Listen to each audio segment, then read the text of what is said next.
নমস্কার, শুরু করছি গপ্প বাসর। আজকের গল্প বিষে বিষে বিষক্ষয়। কলমে মৌসুমী সাহা, কণ্ঠে আমি মনিকা। আজ এই গল্পের দ্বিতীয় পর্ব। আগের পর্বে আমরা শুনেছি অভিরূপের সমস্যা তনুরুচি ডক্টর অরুণিমাকে জানায় এবং এরপর কোনো এক ছল করে অভিরূপকে পাঠানো হয় ডক্টর অরুণিমার চেম্বারে। সেখানে তাদের মধ্যে সামান্য কিছু কথা বিনিময় হয় এবং ডক্টর অভিরূপকে বেশ কিছুটা পর্যবেক্ষণ করেন। এর পরের ঘটনা বেশ কিছুদিন পর। অফিসে আজ একটু কাজের চাপ বেশি। সবাই যে যার লাঞ্চ সেরে কাজে মনোনিবেশ করতেই হঠাৎই টয়লেটের দিক থেকে চিৎকার শুনে সবাই ছুটে গেল। দেখা গেল রাইমা দাঁড়িয়ে টয়লেটের ভেতরে, আর অভিরূপ খোলা দরজার সামনে দাঁড়িয়ে ভয়ে কাঁপছে আর বলছে, আমি কিছু করিনি, আমি কিছু আমি আমি আমি কিছু করিনি। এরকম বলতে বলতেই হঠাৎ অজ্ঞান হয়ে পড়ে যাওয়ার উপক্রম হলে কলিগরা ওকে ধরে শুইয়ে দিল ফাঁকা টেবিলের উপরে। তনুরুচি এগিয়ে এসে সবাইকে শান্ত হতে বলল। রাইমাও এগিয়ে এসে জানালো তেমন কিছুই হয়নি, ওনার কোনো দোষ নেই। আমি ইচ্ছে করেই জেন্টস টয়লেটে গিয়েছিলাম। অফিসের সকলে একত্রে বিস্মিত ধ্বনি। তার মানে? কি বলছো? এবার তনুরুচি বলতে শুরু করলো, আমি রাইমাকে এই কাজটা করতে বলেছি। অভিরূপ সান্যাল একটা ট্রমার মধ্যে আছে।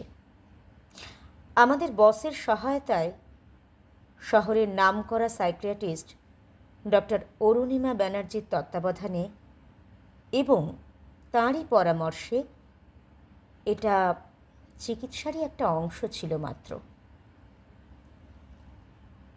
সবাই সমস্বরে বলল, কিছুই তো বোঝা গেল না। কি হয়েছে অভিরূপের? আরে ওর তো জ্ঞান ফিরছে না এখনো, ডাক্তার ডাকতে হবে তো। কলিগদের শান্ত করে বস বললেন, আপনাদের সব কৌতূহল নিরসন হবে আজ। শুধু একটাই অনুরোধ, আপনারা সবাই অভিরূপের পাশে থেকে ওকে সুস্থ হতে সাহায্য করুন। আর হ্যাঁ, এই সাইকিয়াট্রিস্ট ডক্টর অরুণিমা ব্যানার্জি, সে ইজ মাই ওয়াইফ। তনুরুচির কাছে অভিরূপের সমস্যাটা শুনে অরুণিমার পরামর্শেই এই ঘটনাটা। বাকিটা আপনাদের তনুরুচিই বলবে। হ্যাঁ, আজ আর কাজ নয়। ওকে। তনুরুচি বলতে লাগলো, আমি আর অভিরূপ এক স্কুলেই পড়তাম।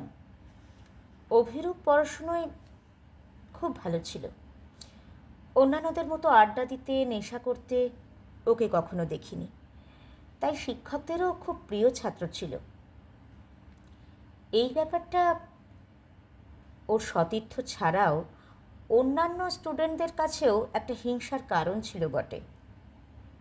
যদিও অভিরূপ এসব পাত্তা না দিয়ে নিজের মতোই চলত। ওর ক্লাসের ছেলে মেয়ে সকলেই ওকে কিন্তু মানসিকভাবে নানাভাবে টর্চার করত, যাকে বলে র্যাগিং। আমি তখন class 8, Abhirup class 10। Pre test চলছে, আমাদেরও এক্সাম চলছিল। পরীক্ষা শেষ হলে আমি ওয়াশরুমে গিয়েছিলাম। বেরিয়ে আসতে যাব এমন সময় অভিরূপ দরজা ঠেলে ওয়াশরুমে ঢুকলো। আকস্মিক ওকে দেখে আমি চিৎকার করে উঠি। তারপর কয়েকটা ছেলে দৌড়ে এসে কোনো কথা না শুনে অশ্রাব্য গালিগালাজ আর চড়থাপ্পড় মারতে থাকে। আমি ওদের অনেকবার বলেছি, ও হয়তো ভুল করে।